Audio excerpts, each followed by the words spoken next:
Y ahora, con ustedes, Los Miserables, de Víctor Hugo.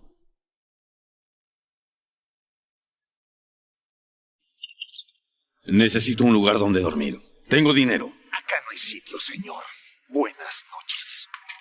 Un extraño forastero había llegado a Digne, Francia, durante el frío mes de octubre del año 1815.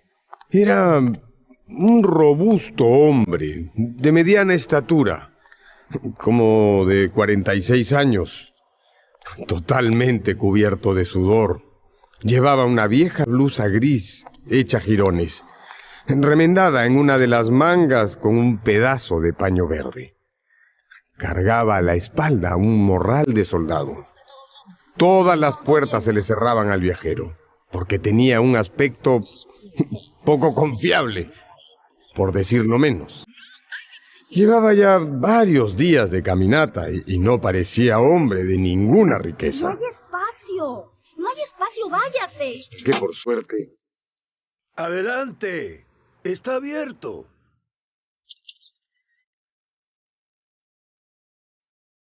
¿Qué necesita, buen hombre? Busco alojamiento. Tengo dinero. ¿No tiene dónde quedarse? Señora Magloire, ponga un cubierto más a la mesa. Enseguida, monseñor. Amigo mío, mientras cenamos se le preparará una habitación. Quien había recibido al mal trajeado visitante era Monseñor Bienvenu, el obispo de la ciudad. Monseñor era el único habitante de la ciudad que jamás cerraba su puerta con candado. Tan grande era su bondad que un día se causó una pequeña dislocación en un pie por no aplastar a una hormiga. Su habitación está lista, señor. Bueno, muchas gracias por la cena, señor. Con su permiso, quisiera... Y diciendo esto, Por aquí, señor. el extraño personaje se retiró. El huraño viajero se llamaba Jean Valjean.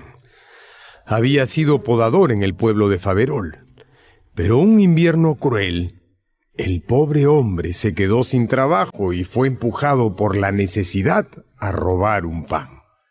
Un solo pan. Se le condenó por este delito primero y luego por múltiples intentos de fuga. En total, pasó 19 años en presidio por el crimen de haber tenido hambre. Su excelencia, perdone, pero ese señor se ve muy poco decente. No somos nadie para juzgarlo, señora. ¿Quizá deberíamos guardar la platería? No es necesario, señora Magloire. No se preocupe. Y ahora es mejor que vayamos a descansar. Es tarde. Jean Valjean no tenía de por sí una naturaleza malvada. Cuando entró en presidio todavía era bueno. Pero allí condenó a la sociedad y supo que se hacía malo. Condenó a la providencia y supo que se hacía impío. Cuando llegó el momento de salir en libertad, Jean Valjean creyó que comenzaba una vida nueva. Él había trabajado fuerte en la cárcel durante 19 años, ganando abundante dinero que allí dentro no podía gastar. Pero el gobierno se había encargado de reducirle al mínimo lo ahorrado, y al salir le entregó una miseria. Valjean pensaba que el Estado le había robado en grande, y ahora le tocaba a él robar al individuo en pequeño. De lo contrario, pasaría hambre y necesidad sumados al desprecio de la gente. Muerde la mano que le da de comer. ¡Ladrón! ¡Ladrón! ¿Qué ha pasado, señora Magloire? Su ilustrísima. El candelabro de plata. Se ha llevado un candelabro de plata. ¿Pero acaso nos pertenecía? Pertenecía a los pobres. Y sin duda aquel hombre era pobre. Ay, Dios mío. En ese momento llamaron a la puerta. Monseñor, hemos encontrado a este infeliz en actitud de fuga. Llevaba consigo este candelabro de plata. Él afirma haber estado aquí y Eso es cierto, señor. Este buen hombre cenó con nosotros y luego partió. Pero yo le he regalado ese candelabro. Es más, querido amigo, olvidó usted el par. Son un par de candelabros. Y diciendo esto, Monseñor sacó del aparador el otro candelabro y se lo entregó en la mano a Valjean. El gendarme, sin creer ni una sola palabra de lo dicho por el obispo, tuvo que dejar libre a Jean Valjean, ¡Vete, miserable! quien partió ¡Vete lejos! más que ¡Que te vamos a desconcertado. encontrar! Y después ya no habrá quien te salve. Durante la larga caminata de esa noche, entró en múltiples cavilaciones acerca del acto de absoluta generosidad del que había sido testigo y beneficiario. Y algo despertó en él. Sintió necesario cambiar todo en cuanto había creído hasta entonces. Era necesario elevarse a mayor altura que el obispo, o descender más abajo que el presidiario. Si quería ser bueno, debía ser un ángel. Y si quería ser malo, debía ser un monstruo.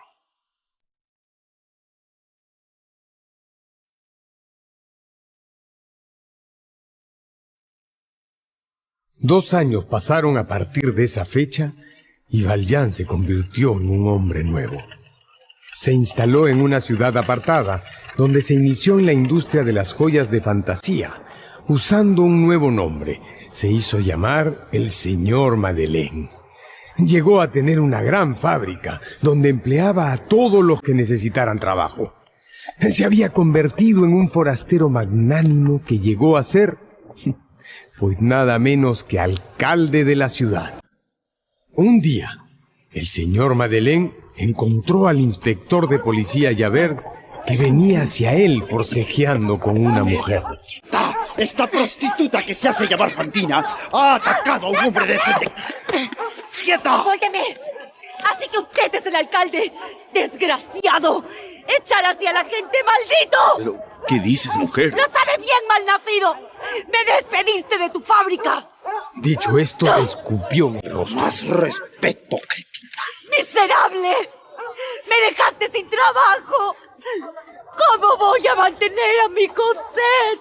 Esta Fantina era una madre soltera que había pasado 1000 penurias por mantener a su hijita Cosette.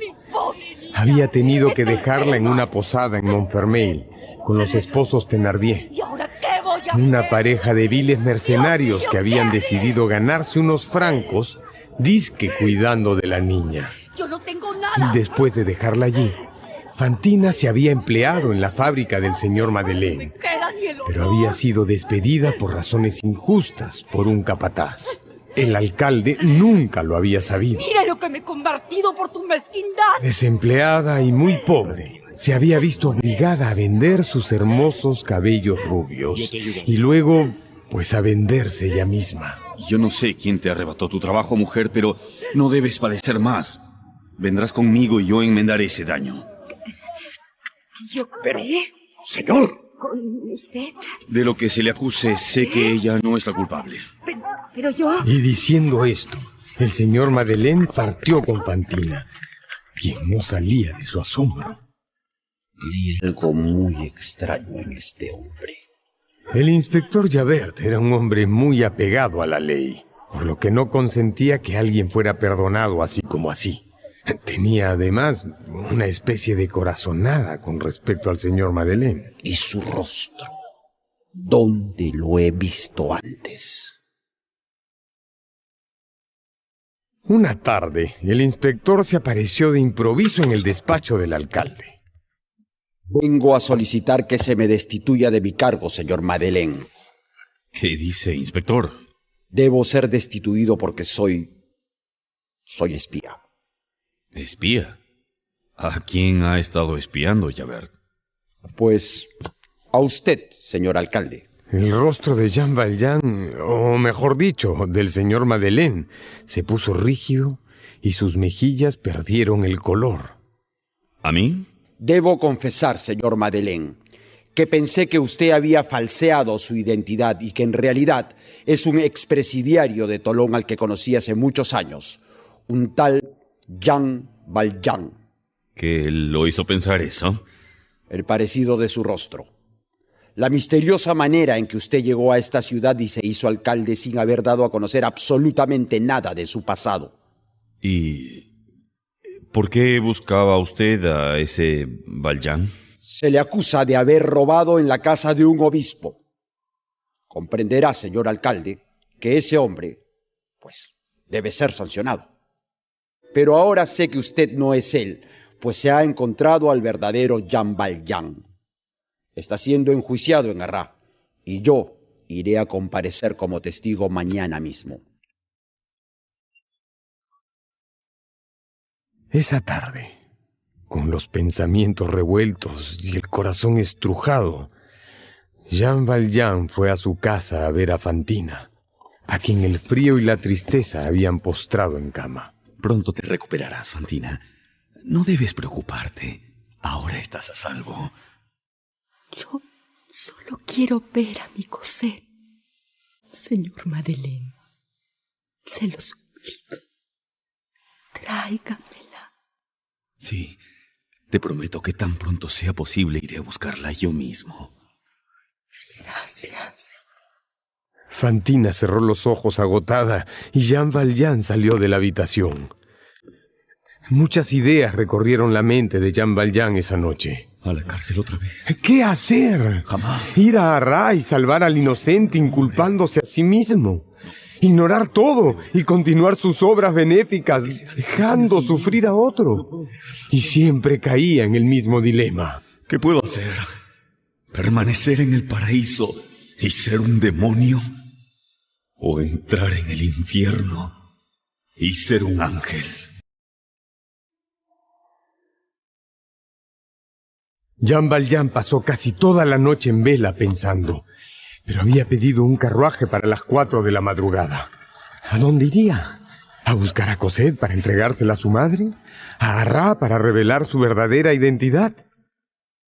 Señor, el coche lo espera. Jean Valjean se puso de pie. Había tomado una decisión. Buenas noches. Vamos a Arras. Tras un largo y penoso viaje, Jean Valjean llegó justo a tiempo para exonerar de culpas al acusado. Liberen a ese hombre. Yo soy el verdadero Jean Valjean. Por supuesto que nadie creyó que ese bondadoso alcalde fuese un despiadado ladrón, por lo que al final tanto él como el falso acusado quedaron libres y el jurado boquiabierto. Pero hubo un gran ausente en la sala de audiencias, el inspector Javert. Al volver a casa, Jean Valjean fue directamente a ver a Fantina. Señor Madeleine, ha vuelto. Pensé que se había olvidado de mí. Dígame, por favor, trae a mi Cosette. Dígame que la trae, por favor, se lo ruego. Valjean no dijo una sola palabra. Este silencio dejó que se filtrara la voz de la hija de la portera que jugaba en el jardín. ¡Ay! ¡Es mi niña! ¡Mi niña! El doctor me dijo que no podría verla hasta que estuviese repuesta. Pero usted me dejará, ¿verdad? Mi preciosa niña, mi Cosette. Jean Valjean sostenía una de las manos de Fantina mientras ella no dejaba de hablar de su hijita, hasta que de pronto los ojos de la mujer se abrieron de par en par y sus labios quedaron separados. Casi no respiraba. Fantina, ¿qué pasa? Fantina no respondió, pero levantó la mano y le indicó que mirase detrás de él, hacia la puerta. Valjean se volvió y vio a Javert. Javert se había ausentado de la sala de audiencia sin escuchar el veredicto, pero había vuelto para saber lo sucedido. Habiendo una confesión, por más que al jurado le hubiese costado creerla y lo hubiera exonerado, el culpable debía sufrir un castigo.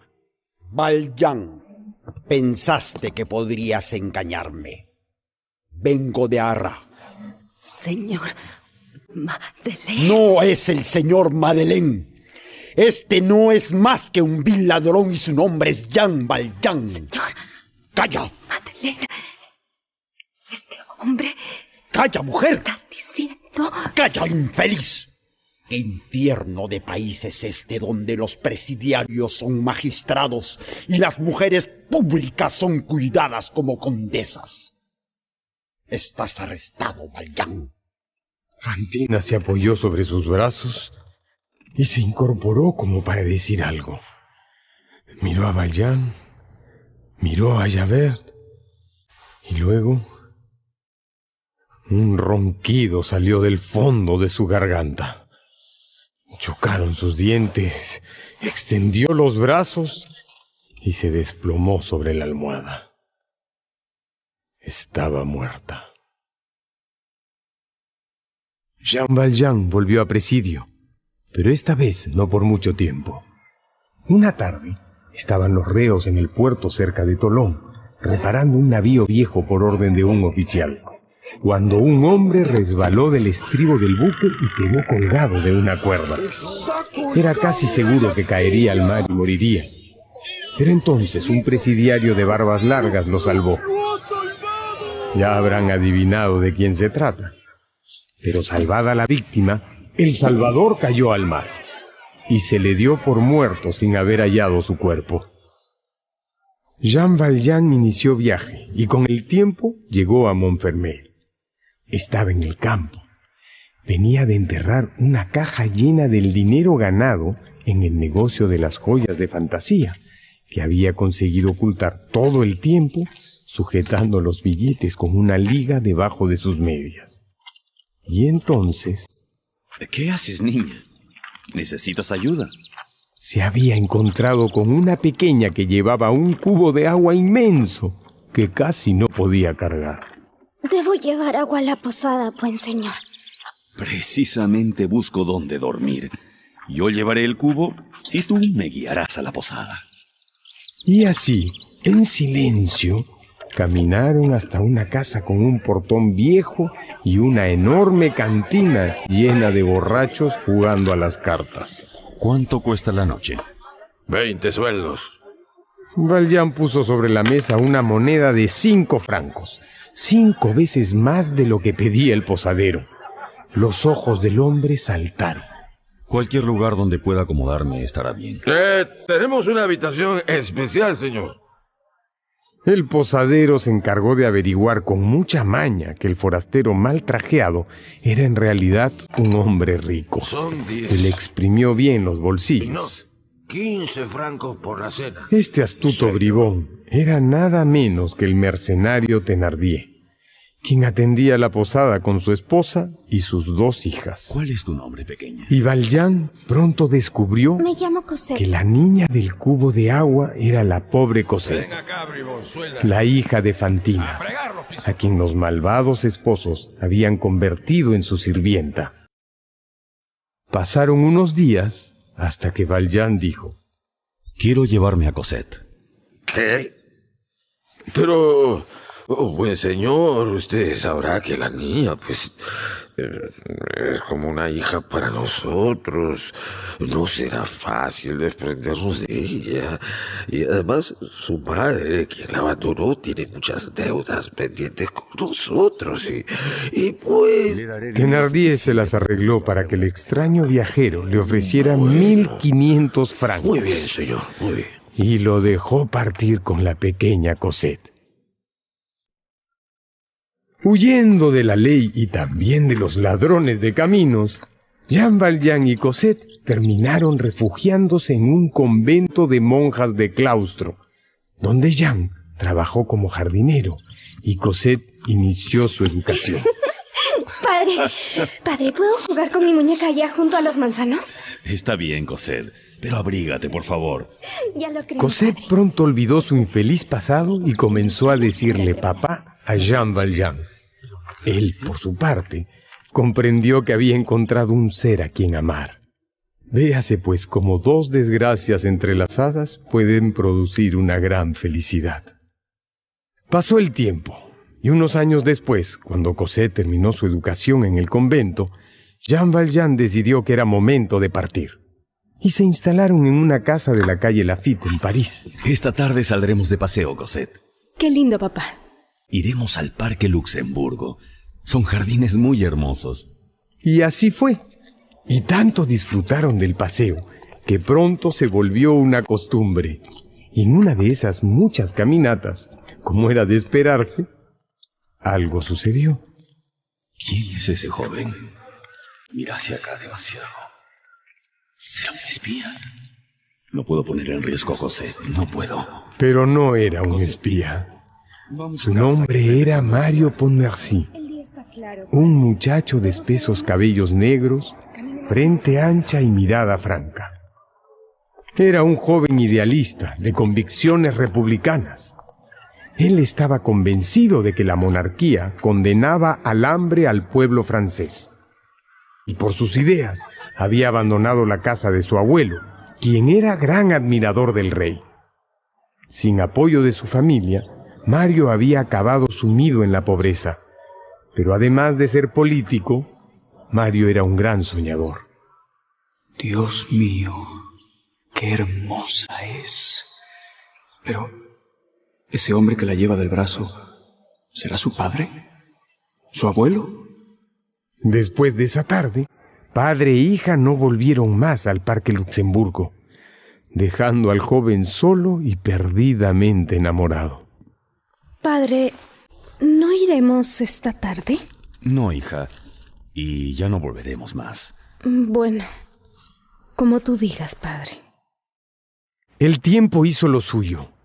Cosette y Jean Valjean se dedicaron a sus propios asuntos y Mario siguió pasando hambre y leyendo y escribiendo de acuerdo a sus ideas republicanas. Un día, mientras leía en su cuarto, oyó unas risas estruendosas que venían de la habitación contigua. Decidió husmear por un agujero que había en la pared y vio a 3 hombres sentados a una mesa vieja y una matrona con 2 jovencitas en una esquina. Esto fue lo que escuchó. Un hombre muy adinerado, uno que no hace más que regalar dinero a los pobres. Pero vendrá porque escuchen lo que le he escrito. Excelentísimo señor, le ruego extienda su mano misericordiosa hacia mi familia. Pues mi esposa está enferma y mi segunda hija ha sufrido un terrible accidente. Necesitamos dinero para sus medicinas y sabemos que su bondad hará nuestra gracia. Le ruego que venga con mi hija a la casa Gorbo. Eponina, ven hija. Quiero que lleves esta carta a ese señor que ves por las tardes en la iglesia, el que va con su hija. Sí, padre, sé quién es. Ya regreso entonces. Quien esto decía era el vecino de Mario, un hombre de unos 50 años que vivía con su esposa y sus 2 hijas en un estado de pobreza lamentable. Venían de Montfermeil, donde alguna vez habían administrado una posada en la que esclavizaban a una niña. Pobre idiota. Este sí que nos va a hacer ricos. Sí, eran ellos. Apenas 2 horas después oyeron llegar un carruaje. ¡Es él! Prepárense. Mario volvió a pegar el ojo al agujero y vio entrar a la víctima. No puede ser. Es él. Es el padre de la chica de Luxemburgo. Es el padre de mi amada.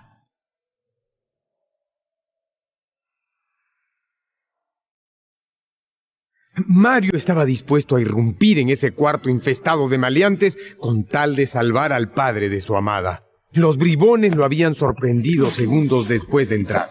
Lo golpearon en el rostro y luego lo amarraron. Mala suerte, infeliz. Has caído justo donde queríamos. Esta noche vas a ser los ricos. ¡Alto ahí, malandrices! ¡No se saldrán con la suya! Todos quedaron congelados, victimarios y víctima. Jean Valjean vio a los policías entrar en la habitación y enseguida reconoció al jefe. Era Javert. ¡Vamos! ¿Qué esperan? ¡Sujeten de una vez a estos criminales! ¡Señor policía! Señor policía, esto no es lo que parece... ¡Calla, limaña! Un buen ciudadano descubrió el plan de tu asquerosa pandilla. No puedes engañarme. Hubo confusión. Ni siquiera Mario, que veía todo desde el otro lado de la pared, podía entender bien qué estaba pasando. Pero los criminales fueron encadenados y cuando todo parecía resuelto... ¿Dónde está la víctima? Valjean había aprovechado el desorden para escabullirse por la ventana. Padre, buenas noches. ¿Quieres cenar? Ahora no. necesito que empaques. Nos mudamos mañana muy temprano. ¿Pero a dónde? Esta tarde he encontrado una casa muy bonita en la calle Plumé. Tiene un jardín muy lindo y una entrada secreta que da a la calle Babilonia. ¿Una entrada secreta? Tú siempre con tus extravagancias, papá. Esos días, Mario los pasó sufriendo en su habitación por haber perdido la única pista que tenía de su amada. Nunca más la volveré a ver. Ese hombre que había huido. ¿Señor Mario? Era Eponina, la hija mayor de los Thénardier, quien había conseguido evadir a la policía durante la emboscada. Eponina era una muchacha flacuchenta, con rasgos algo masculinos. Siempre entraba a la habitación de Mario sin antes tocar. Se ve usted muy triste, señor Mario. ¿Puedo hacer algo por usted? No. Por favor, vete. Quiero estar solo. Vamos. No me gusta verlo con esa cara. Es usted demasiado guapo para estar frunciendo el ceño. Seguro puedo ayudarlo en algo. Pues... en realidad... Dígame. Quisiera saber. Dígame. ¿Tú sabes dónde vive el hombre que visitó tu casa la otra noche? Tú sabes, aquel anciano que venía a darles una donación. Ese. ¿Es eso lo que necesita, señor Mario? ¿Ubicar a ese hombre? Pero si es lo más fácil del mundo. ¿Qué dices? No se preocupe. Yo me encargo. ¿En serio? Por supuesto. Solo que... ¿qué me dará usted a cambio? Lo que tú quieras. Lo que me pidas. ¿De verdad? Te lo prometo. Y diciendo esto, Mario puso sobre la mesa 30 sueldos, que era todo lo que tenía. Guarde eso, señor. Yo no quiero su dinero. Entonces Eponina dio media vuelta y desapareció. Pasaron solo 2 días, y cuando llegó la noche... Hecho, señor Mario. Tengo las señas. Aquí están. Un rayo de luz inundó los ojos blancos de Mario. Eponina le estaba extendiendo un papel que él recibió con ansias. Gracias. Gracias. Y salió casi flotando del cuarto. ¡No olvide su promesa, señor Mario! ¡No la olvide! Mario llegó a la dirección y... la vio. Vio a Cosette.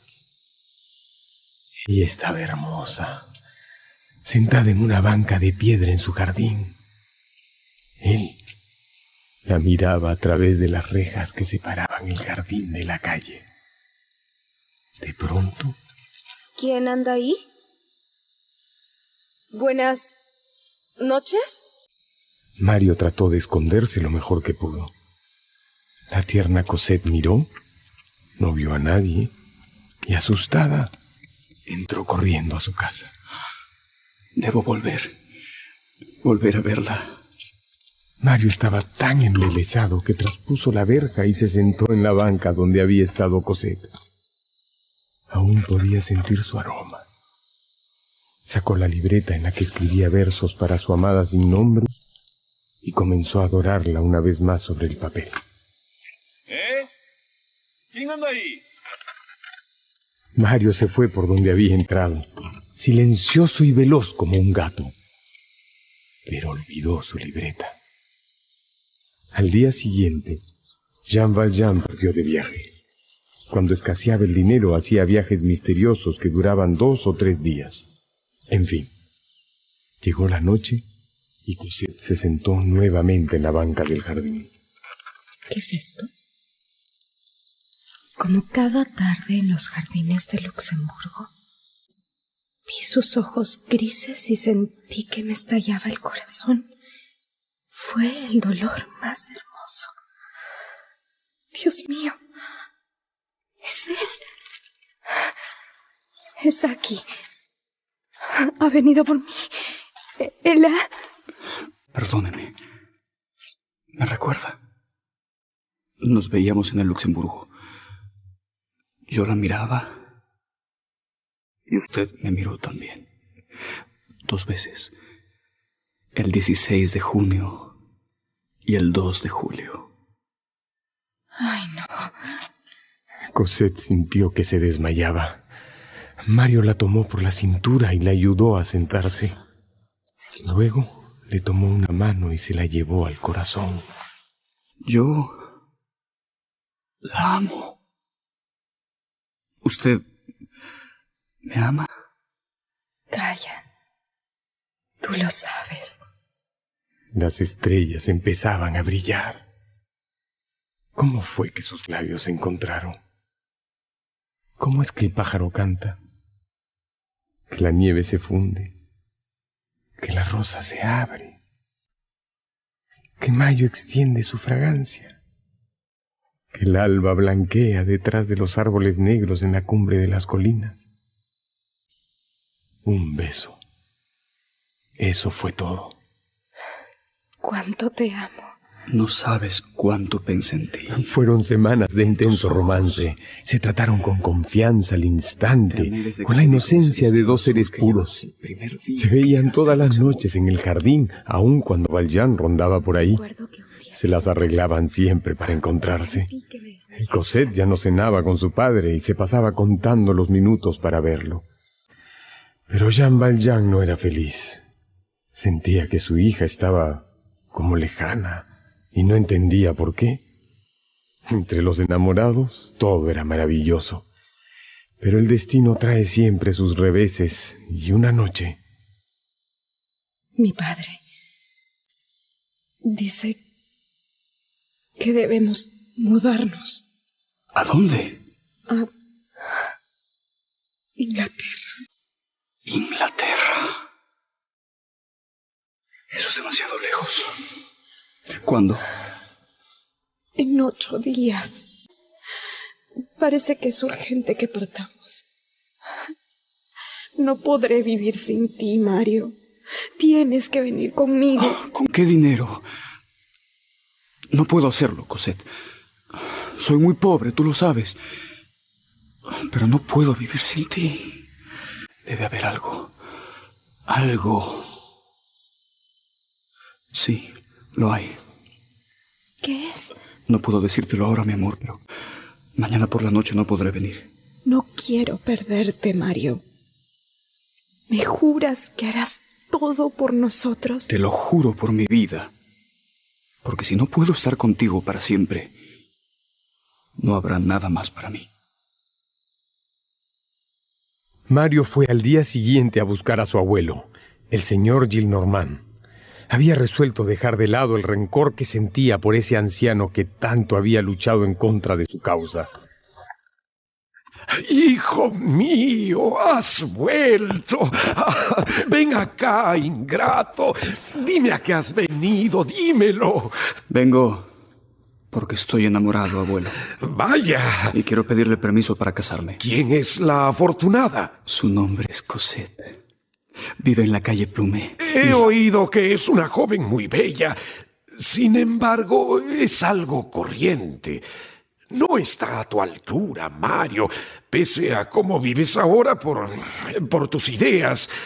¿Para qué casarte, hijo? Quizás simplemente podrías tomarla como tu querida. Con estas palabras, los ojos francos de Mario se incendiaron. Señor, si usted no respeta a las personas a quien estimo, no tengo nada más que decirle. Adiós. Hijo, no te vayas, por favor. Será como tú quieras, como quieras. A la noche siguiente, Mario solo tenía fuerzas para hacer una cosa: ir a ver a Cosette. En el camino encontró a un niño que estaba tirando piedras a los faroles. El niño corrió hacia él. Compañero, en la barricada que se alzará junto a la antigua taberna, en la calle Dionisio. Mañana empieza la revolución. Mario casi no le prestó atención. Solo recordó que un amigo suyo le había dicho esa mañana que el general Lamarque había muerto. Ese, para los republicanos, había sido el momento pactado para iniciar la gran revuelta.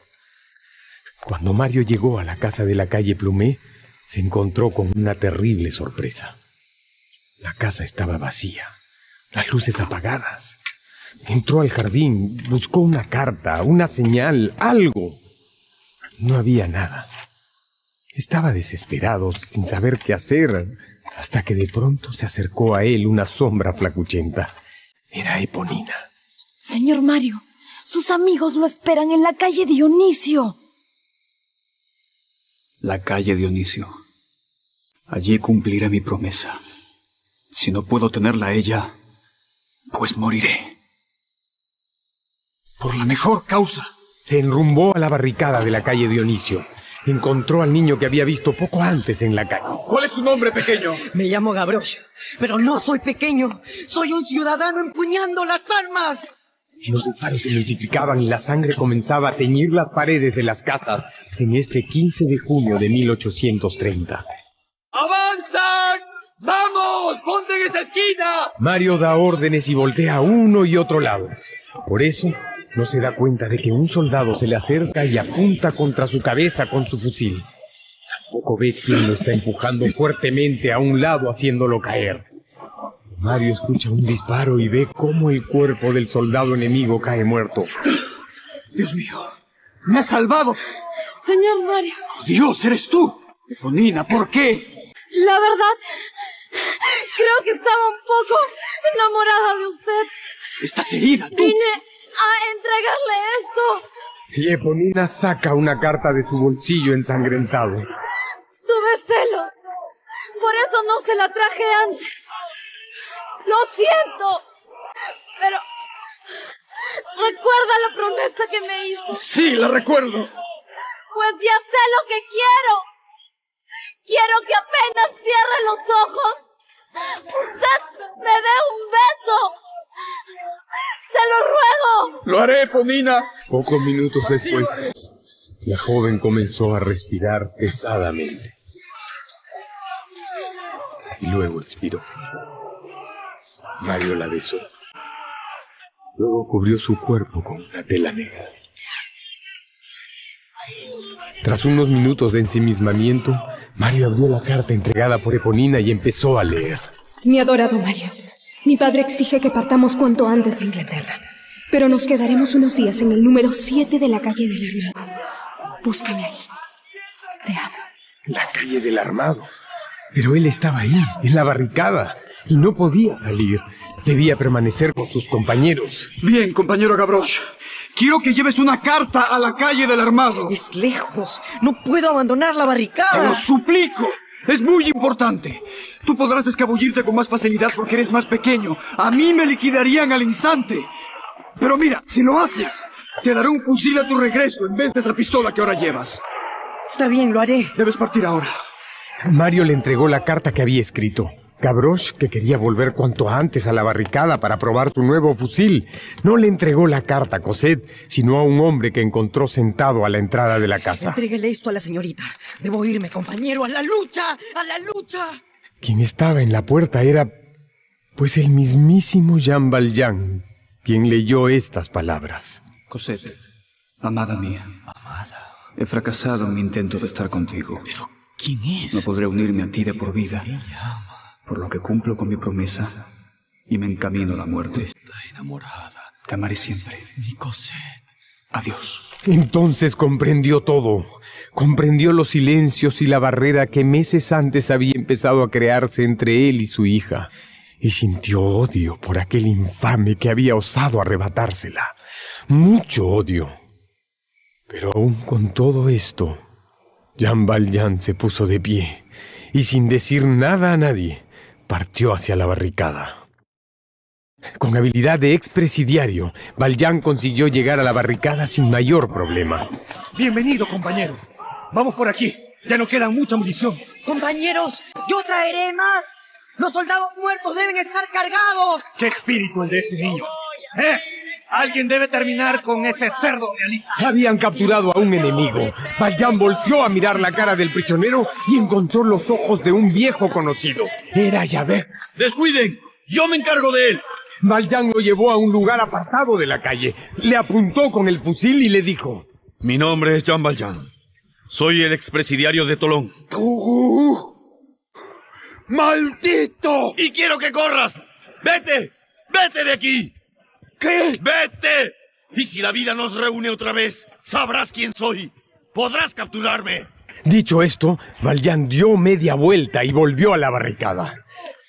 Javert, perplejo, no tuvo más opción que huir.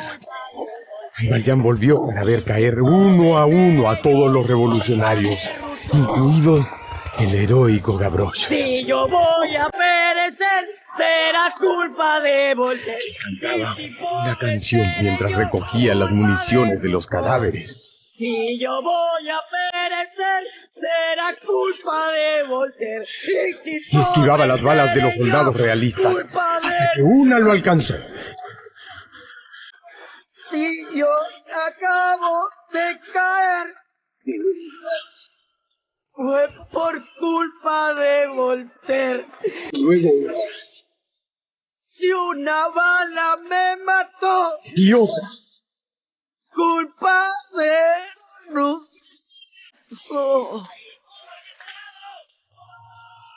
La inmensa alma de ese niño había volado. Casi todos han muerto. Valjean encuentra a un joven con el rostro ensangrentado, tirado en el piso. Se acerca. Aún respira. Es él, el amado de su hija. Tiene que sacarlo de allí. Rebusca sus bolsillos y encuentra una carta y una dirección. Carga al herido sobre sus espaldas y se aleja de la barricada, oyendo el grito final. ¡Viva la revolución! Jean Valjean lleva a Mario sobre sus hombros, inconsciente, por debajo de la ciudad, atravesando las inmensas, interminables alcantarillas de París. Cuando llega a la salida, la encuentra cerrada. Ya comienza a caer en la desesperanza cuando escucha pasos cercanos. Alguien más está ahí abajo. Yo puedo ayudarte a salir, amigo. Pero dame unas monedas. Veo que has robado y asesinado a ese joven. Así que algo debes traer. Valjean le da todo lo que lleva encima para que le abran la salida de la alcantarilla. Dámelo. Pero entonces encontró a Javert. Sé cuál es tu deber. Solo te pido que me dejes llevar a este muchacho a casa de su abuelo. Luego, haz tu voluntad. Javert sorprendentemente accede. Valjean lleva cargado a Mario hasta su casa y hasta su habitación. ¡Hijo mío! Tanto él como el herido están bañados en sangre y podredumbre. Cuando sale, el inspector ha desaparecido. Resolviendo el conflicto entre la moral y el deber, Javert había decidido por la moral, dejando libre a Valjean. Pero el tormento de no haber hecho lo que la ley exigía lo lleva al río Sena, donde se entrega a las aguas silenciando su dilema para siempre. Mi bienhechor, un presidiario.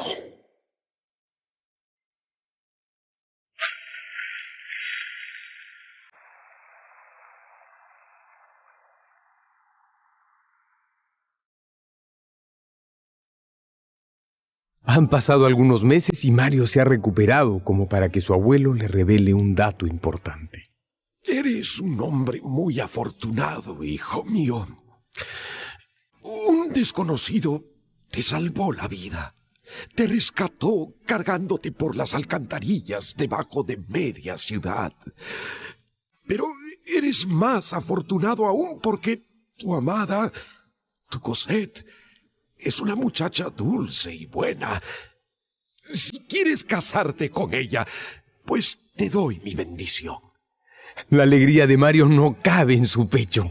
Cuando se presentaron las familias, ni Mario ni Gillenormand reconocieron en Valjean al salvador del muchacho. El primero porque había estado inconsciente, y el segundo por el penoso estado en que lo vio llegar aquel día, cubierto de barro. Se llevó a cabo la boda, pero hubo un gran ausente. Jean Valjean. Él se había excusado por una dolencia y se había ido a la casa de la calle del Armado. Ella es feliz y ya no me necesita. Ah, mi Cosette. Le dejaré todo el dinero que tengo enterrado en Montfermeil. No tendrá que vivir más bajo el cuidado de un delincuente como yo. Si la ley viene por mí, ella no sufrirá por eso. Tendrá a su esposo. Valjean hacía visitas esporádicas, que cada vez fueron siendo menos, hasta que un día no fue más. Una mañana, alguien llama a la puerta de Mario Pontmercy. Buenos días, señor. Mi nombre es Thénardier. Mario reconoce enseguida a su antiguo vecino, aquel astuto ladrón, padre de Eponina. Pero Thénardier no lo reconoce a él, puesto que casi nunca lo ha visto, menos aún con ropas de hombre rico. Vengo a darle noticias siniestras sobre el padre de su esposa. Le diré lo que tengo que decirle y luego recibiré gustoso lo que usted ofrezca por tan valiosa información. Lo que tenga que decir lo sé yo por su propia boca. Ese hombre es un asesino. ¿Qué dice? Lo vi hace unos meses huyendo de la ley, con un cadáver a cuestas. Un joven de buena familia, aparentemente. Llevaba el cuerpo por debajo de la ciudad. ¿Qué? Por las alcantarillas. ¿Por las alcantarillas? Yo mismo me encargué de cortar un retazo de la camisa de la víctima para poder denunciar al infame. Mario reconoció al instante esa camisa como suya. Era él. Su suegro es un maldito bribón, un canalla. ¡Calla, mercenario! Ese hombre me salvó la vida. Era a mí a quien llevaba cuestas en la alcantarilla. ¡Yo! ¡Lárgate de aquí! Cosette. ¡Cosette! Debemos ir donde tu padre. Cosette, confundida y emocionada, parte con él. Llegaron. Entraron a una fría habitación en el número 7 de la calle del Armado. Encontraron a un anciano sentado en una pobre cama. Hijos. Padre. Padre, perdóname. Tú, mi Salvador. Tú, hombre generoso. Te dejé ir así. Perdóname. Te he extrañado mucho, mucho. Y no quiero que pienses mal de mí. No. Nada de eso, hijos. Yo los adoro. Y me hacen muy feliz. Llegando a despedirse. ¿Qué dices, padre? Pero no hubo tiempo para más. En ese momento, con un último suspiro y un gesto de infinito amor, Jean Valjean cerró los ojos para siempre. En el cementerio Père Lachaise, en las afueras de París, un sepulcro austero está compuesto de una sola piedra. No se lee ningún nombre en la lápida, pero una mano anónima ha escrito unos versos dedicados al alma que ahí descansa. Duerme. La suerte lo persiguió ruda. Murió al perder la prenda de su alma. Fue larga la expiación, la pena aguda, mas así obtuvo la celeste palma. Después del sufrimiento, de vivir la injusticia una y otra vez, Jean Valjean ha conseguido salvarse, tal como el obispo Bienvenu alguna vez le quiso enseñar. Alcanzó la redención su alma pecadora y más que eso, se elevó a la gloria.